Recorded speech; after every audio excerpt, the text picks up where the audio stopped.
Hey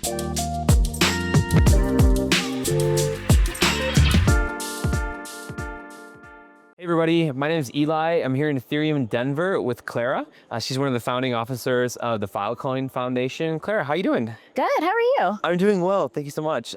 So how's ETH Denver going for you so far? Yeah, well, this is the last day of ETH Denver, so Yeah. I feel like I have a good recap of the week. Of course. But I thought this was one of the best ETH Denvers to date. It's a little bit smaller than previous years, but there's a lot of serious builders and people that are really researching and thinking about the next era of Ethereum, but also underlying technology that power anything from smart contracts. Yeah. Thought agents was a really big theme this year. And also a lot of the companies and projects I've been talking to this week are especially focused on real world utility and real customers. And I think that's been really interesting as a shift, because for a while, there was a lot of more research and academic focused lens to a lot of ETH Denver outputs. Everything that wasn't around NFTs back in the day. So I do think that it's really interesting to see how this crowd really adopts to the institutional adoption wave that's happening on the other side of crypto. A lot of people I've been talking to have been saying that there's kind of like this quality over quantity that we've been seeing here in Ethereum Denver. How do you think it kind of compares to like Ethereum Denvers in the past, or other conferences that we see around the world within the space? Yeah, I attended a few events. So I attended the Stanford Blockchain Builders event that happened earlier this week, and there was just so many high quality people. I kept running into great people I know every other step I took there. And the venue was packed. I think it's been really packed here as well. I think there's some social media buzz that it wasn't as full. I just think it's a little smaller. But everyone here has been so great. There's less types of people that kind of come here as tourists and are newer to crypto. I think there's a lot more serious people. And the quality of the sessions have also been fantastic. Yeah, that's great. That's great. So I guess, kind of like you talked a little bit about, some of the kind of conversations that we've been having here in ETH Denver. What do you see moving forward this year? What are some of the things that we're going to be focusing on in this space? Yeah, so for those that are not as familiar with Filecoin, we're the world's largest decentralized storage network. Yeah, please tell us about Filecoin, actually. And I say that because I want to answer your question. The thesis that we have in this space is crypto is the most critical layer to AI if you want trustworthy AI systems for the future.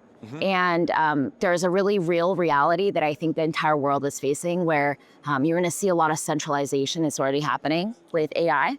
And you can imagine people don't often think about this, but what is that memory layer of AI? Where is that all that data going to be stored?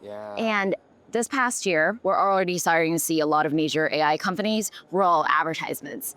And when people are searching on OpenAI, they might get a query related to what they're asking about in a form of an ad. And I think that's the challenging part, is really thinking about how big tech might be actually leveraging and using your data with or without your consent. And so a lot of us building in the decentralized storage space are trying to give users an alternative to not have to rely on big tech for storage. So you can fully control where your data is stored and have an option to say, hey, maybe I don't want my memory, just like your physical memory, of course, accessed by people that might actually mine it for advertising, no matter what they put in the fine print. So this is especially important. Last fall, actually, during DevCon in Buenos Aires, we launched Filecoin on-chain cloud, which allows people to actually access data, but also pay for it. So one of the analogies I use is, today, the AI marketplace is really focused on the Napster era. Everything's open, free. And then you're going to start to see rails where it becomes the Spotify era of data. And people are going to want the option to pay for higher quality data and be able to verify that source of data and where it's coming from. And a lot of big tech companies are already thinking about this. They're buying tons of data. Elon's decision-making and how he's acquired different companies has also come with this thesis. So I think this is going to be really important. I think everyone building in decentralized AI and also everyone talking about agents, this was a big topic this week with Claudebot being a popular topic, really want to make sure that AI stays open and transparent. And at the very core, maybe you're not looking at the data itself, but you can verify the source of data, and you can have these different check marks. And I think those are the rails that crypto has always been incredibly beneficial for, and a lot of why people turn to it for the first place, right? Whether it's financial transparency of transactions, or whether this is, in our case, the ability to verify where data is coming from, while also giving people the choice of what to reveal about that data. Yeah. Okay. So it sounds like Filecoin is kind of positioned really well for kind of this, narrative that's kind of emerging or like going to be kind of really prominent this year. For people that are listening at home that, maybe don't know exactly like how Filecoin works, like, what do you guys do? Give us kind of a little bit of a rundown exactly. Yeah, so Filecoin has been around actually since 2013. That was when the Filecoin white paper was written by Juan Benet. So a long time. Long time ago. We've been to probably 4 bull and bear cycles at this point. And our mission has actually stayed the same. We really care about preserving humanity's most important information. A lot of people don't realize how fragile the internet is. And our technology really stores data, not necessarily by location, but by hash. So if you've ever seen a 404 error when you access Of course. that's actually because someone forgot to pay an AWS bill. That file is stored somewhere. I'm just making generalizations here. But at some point, that link that you're trying to access goes through what's called link rot, where the link stops working because that file is no longer attached. But this is also why most NFTs are using IPFS and Filecoin, because when someone wants that permanent image, they don't ever want that link to just go away, right? Or that storage layer tied to that link to disappear. So this is really something that we think is really important around AI integrity, AI governance, but also when we think about a world where there's autonomous agents running around everywhere, that ability to content verify is going to be more critical than ever. Yeah, of course. And so how, if I want to get more involved in Filecoin, I mean, it sounds like it's kind of like almost like a DePIN kind of system? We're actually the earliest DePIN project out there. A lot of the DePIN projects that followed us, so many have been inspired by our model. Really? Yeah, because back when we first launched, I think the white paper was actually published in 2017. Okay. There was no other DePIN really out there. And so the way that we work is we have a network of entrepreneurs running data centers all around the world. And people who want to store their data can choose how they store, where they want to store it, but also have the opportunity for really thinking about data resiliency, because if one server goes down, there's multiple backups of that file. And I think that's going to be really critical too, as we see more dependencies on the internet. Downtime, we saw a lot of outages, even the last year with Cloudflare, AWS, where businesses just couldn't operate because they couldn't access any of their files. So that's really the layer that really inspired us. But we have tons of teams in the ecosystem that are building different components of storage. So there's 18 sub-verticals of storage. If you imagine, because what you need for recording this video might be something that you archive, right? And if you store it on the cloud, it might cost you a lot of money. You want to find a more efficient way to do that with archival storage, so you're not paying a ton of cost. Whereas maybe you're building something that you need exact fast retrieval, maybe the next Facebook, maybe something else. That's warm and hot storage, where we have tons of companies building across that spectrum, but doing it in a very different way than what most people are used to, rather than relying on centralized storage and this option to do decentralization. And then in the Web3 space, we've also worked with a lot of different protocols to actually back up their chain archival history. Wow. So, there's so many different use cases. I think storage is such a basic thing that everyone uses. You're using it every day on your iPhone. If you have photos, you're using it in critical means if you're doing biotech research, right? And so there's use cases everywhere, but we want to really make sure the resiliency and decentralization of big tech owning all your data becomes an option that people can see. They can have an alternative that they can truly own and truly design. Okay. And so, if it sounds like, you said you have like a number of operators that are kind of running like, large data centers, around the world. Can I be someone that's kind of like a small player in the game and kind of get involved in that way? Or do I have to be like a large player? No, we have large and small.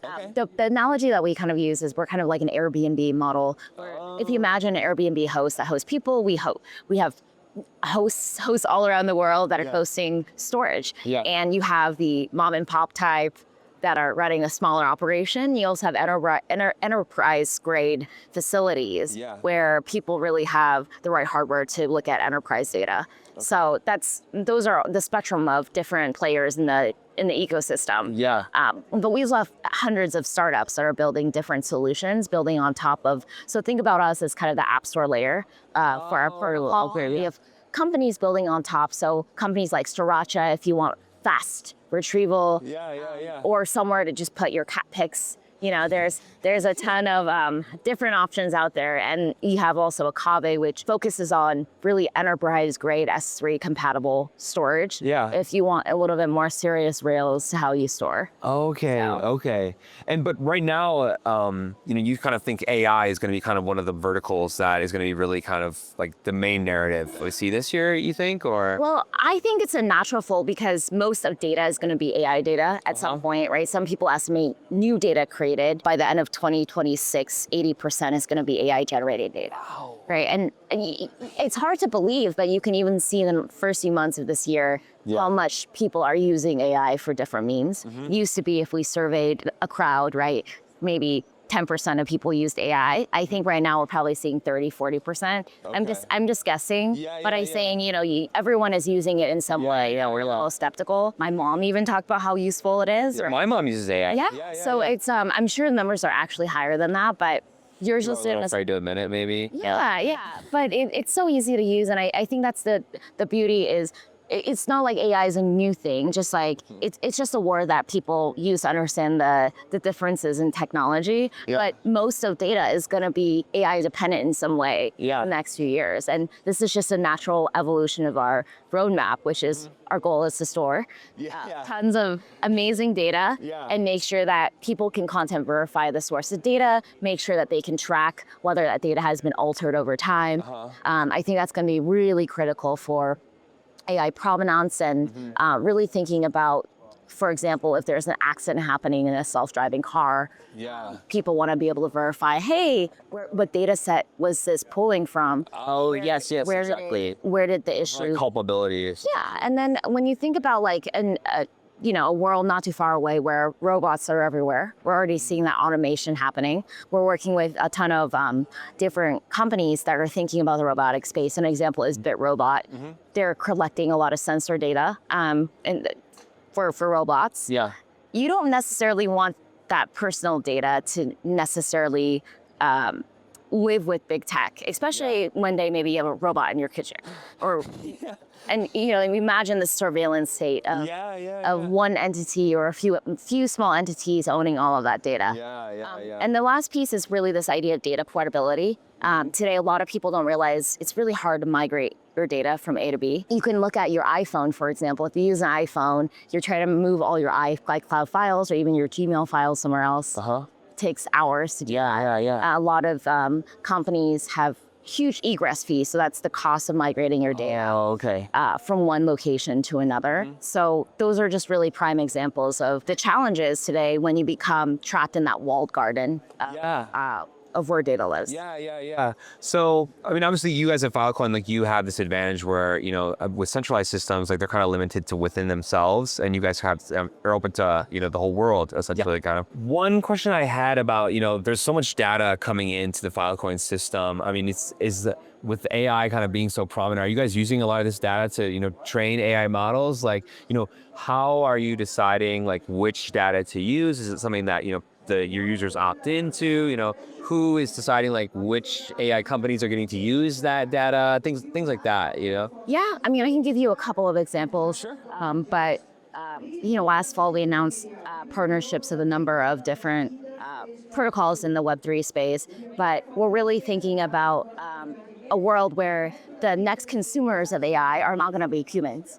They're going to be agents. Right? Today, actually, content on the web, a lot of people are thinking about this, even in the social media industry, right? It's how do you actually make your data findable for agents? Because agents are going to be the ones that are going to be controlling the narrative. You have to format that file in a way that agents can consume. One of the examples that I actually talked about during Consensus Hong Kong is imagine I live in Miami and I'm shopping for flood insurance. Today's agents that I use might be ones that are pulling data from Google Maps and saying, oh, your house is probably in a flood-free zone. Not too bad. They might be using old satellite data from, or low resolution data. Well, tomorrow's agents could be ones that are in real time taking live satellite data from a real satellite and telling you, actually, you might need some flood insurance because these are all the predictions that might be happening, rather in real time. It's the quality of the data too. The quality of it, but let's just say that quality data, you need to pay for it, right? And that's something that when we think about agents, how do you actually pay for something like storage? So Filecoin on-chain cloud, which I talked about, that we launched last fall in Buenos Aires, does exactly that. It allows someone, an agent who wants to send files to another agent and might need that payment layer to do so. And when you think about that kind of future, that's really not that far away. It's already happening. The rails are already starting to happen, as we saw OpenClaw earlier this year become something where you see a lot of agents already talking to each other in Notebook and all these different categories of autonomous agents. And traditionally, we've seen a lot in the crypto space already around just DeFi trading using agents, but people forget that there's a very important layer that I think is even more important, which is data as a currency. And how do you actually have one agent send files to another? How do you have agents think about where to store it? And imagine today an agent having to sign up for AWS and go through all of that process. That's just it's not necessarily packaged in the right way. And so this idea I talked about with data portability, I think that's really important because you're also looking at decentralized abilities to store data in a way that today you just can't do with big tech. And then there's also data sovereignty, which is a big issue because we were at Davos earlier this year at the World Economic Forum. And a lot of countries these days are also thinking about who can access data within different countries. And some of that is really hard. Today, you might have data that's stored on AWS. You don't know what data center it's being stored. And what country. You don't know where to verify, hey, is my data actually still there? Right? Or is there an outage? So that's something that's so transparent at the point of storing data within the Filecoin network that we also have to educate users at the same time. Like, yes, you're storing your data, but there's a lot of additional perks and upsides that might be really helpful for resiliency of your data over time that you may not need until a crisis hits one day. Wow, yeah. Okay, and so then what do users get for contributing their data to these things?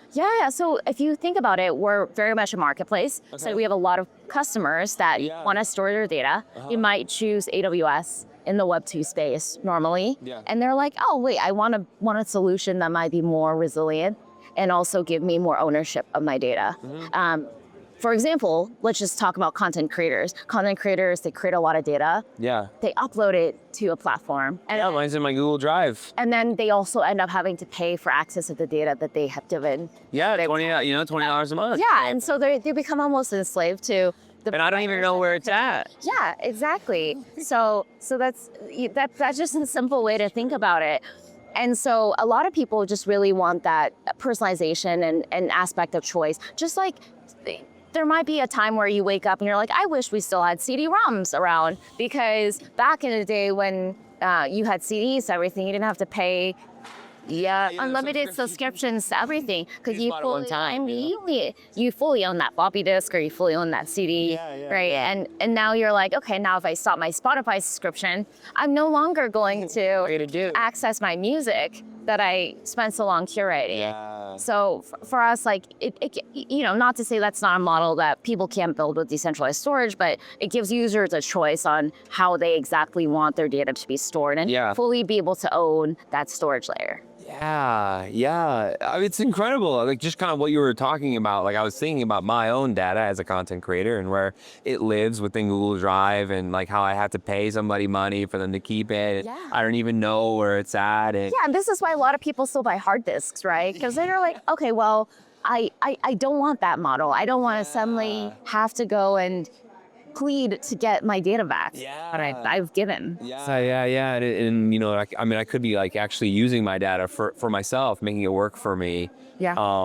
And another thing I thought was really interesting what you said is I was talking to someone yesterday. They're like a DevRel person, and they told me like they're not only making content for people, Yeah. but they're making content for AI agents too. You know, kind of what you said. We have to start making things for AI to be able to process, and it's like. Yeah, I think about that as the next layer of SEO, right? A lot of people in the Web 2 space are trying to get SEO optimization for someone to find a website or for their business to come up.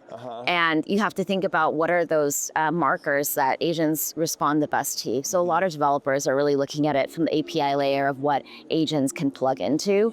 And you see just a lot of interesting opportunities, especially in decentralized storage, when you can build all kinds of applications at that layer to really think about the importance of data, but also how to really ensure that people like artists that are creating content on the web, their art doesn't just get scraped and they're feeling it. So we've worked with a ton of artists. We funded, a great project called Transfer DAO that really ensures that digital artists, they can fully have the marker to show that they created that content in the onset and that they can validate changes to it over time. And provenance really comes into play. And I think it's really that that digital trademark of how do you actually prove ownership these days? What is an original idea versus something that is taking existing ideas that's already out there? Yeah, it's incredible. So what is what is like the next year look like for you guys at Filecoin? Yeah, so one thing that we're thinking a lot about is the first few years of the network. The network launched in 2020 in terms of our main net. But every year we've made tremendous progress over the ability to match parity with how people are used to using storage today in the Web 2 space.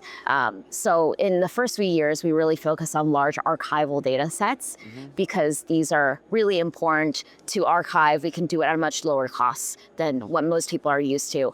But as our technology has progressed as an ecosystem and more people have built on it, we can also do warm and hot retrievals of data at much faster speeds. So that's been the really exciting part the last few years is we're seeing more and more closer parity to what users are used to say, this is an active alternative choice. And that's something that we're really looking at this year is product market fit for decentralized storage and ensuring that we can go as a network after users that instead of AWS, they feel like this is a seamless option that maybe the blockchain and decentralized storage layer is just in the background. It's invisible, right? And the technology just works. And I think that's where, that's a theme that I've seen also, even in the last few weeks in the different conferences that I've attended, is a lot of people are really thinking about how to talk about their technology and the underlying benefits of it to different audiences. It's a very different narrative to Web3 than it is to a Web 2 audience. Some of them have just completely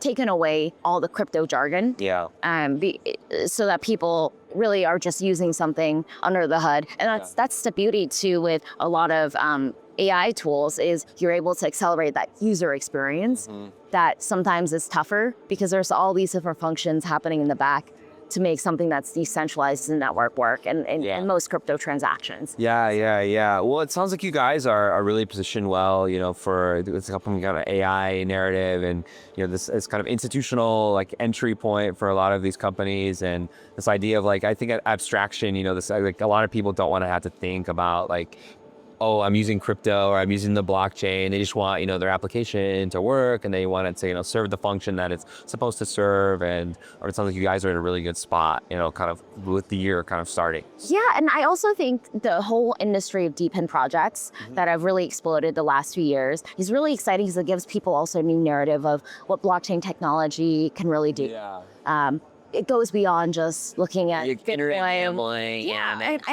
And I think a lot of, what's coming out of the conference this week, some of it might be still a little bit abstracted away from what traditional everyday people might fully be able to understand, right? Like some people might be like, why is this useful? Because it might be so research or academic focused, not necessarily at the state of mass consumer adoption. Yeah. But I think we're seeing that bridge become more narrow, especially in the decentralized storage space, and also around decentralized AI. People are really starting to wake up that Cambridge Analytica moment of like, wait, I love all the great benefits AI provides, but what are the trade-offs that I'm giving? Because at the end of the day, we know nothing is really free. There's always a business model behind something. And blockchain is great because at least it's transparent. You can see and validate where everything is, how it works, and it really gives, a community of people using a technology that transparency. What's under the hood. Yeah, absolutely. So where can we, if we want to learn more about Filecoin, where can we find you guys on your website, social media? Well, our main website is filecoin.io as an ecosystem, and you can learn how to get involved with the ecosystem. If you're a builder, we have tons of great builders in our ecosystem. From the hackathon level, we spark a bunch of hackathons all around the world, all the way to accelerators, and also seeing them become core members of our ecosystem that might be contributing to the protocol. We also have a huge process for our amazing storage provider community. If people are interested in running their data centers, we also have, for example, in the past, gaming companies that might just have extra storage and they want to be able to offer their storage that's unused to people that need it and make money, right? So that's really how the network works. It's a two-sided marketplace. People who want to pay for storage and use it, they have that option, and then people who want to offer storage, they can do that as well. So if you go to filecoin.io, you can learn more. If you want to reach me on Twitter, I'm at @tweetclarita. Okay. Yes. Cool. Well, hey, Clara, this has been a great conversation. Thank you so much for your time. Yeah, thank you for having me. I really appreciate it. Yep. Hey, what's up? But it's not something Gen Z is afraid of. If you want to survive, you got to build a house. You know we do not understand that we do not want. Ladies and gentlemen. Rebecca's Gen Z Media House. Oswald, thanks so much for joining us today.